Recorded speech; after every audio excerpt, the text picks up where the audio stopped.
बच्चों सो मेरे हाथ में अभी एक फ्लावर है। ये फ्लावर हिबिस्कस का फ्लावर है। तो मैं आपको इस फ्लावर के अंदर इसके रिप्रोडक्टिव ऑर्गन्स दिखाने जा रहा हूँ और जो रिप्रोडक्शन में हेल्प करते हैं वो ऑर्गन्स हैं हमारे पास। सो फर्स्ट ऑफ ऑल ये जो पार्ट है, this part is known as pedicel. हम इसको पेडिसल कहते हैं और इसके ऊपर जो ये आपको थैलेमस जैसा पार्ट दिख रहा है, इसको थैलेमस बोला जाता है।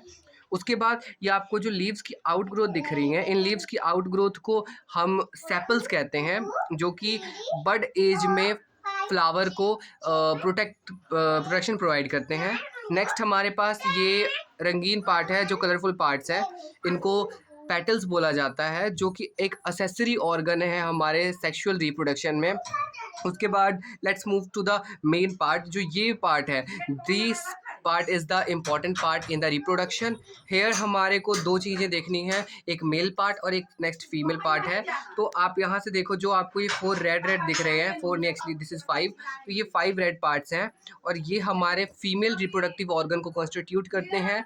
This 5 part is known as style, stigma and ovary. So this 5 part, first of all here we move, तो इसको हम बोलेंगे स्टिग्मा।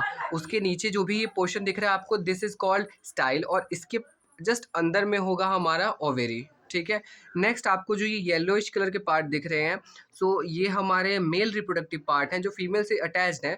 और यहाँ पर आपको जो येलो पार्ट दिख रहा है वो हमारा एंथर है, और उसके जो जिससे स्टॉक से वो ऐड है, जुड़ा हुआ है हमारे स्टाइल से, उसको हम कहते हैं अपना filament. So this is done for the day.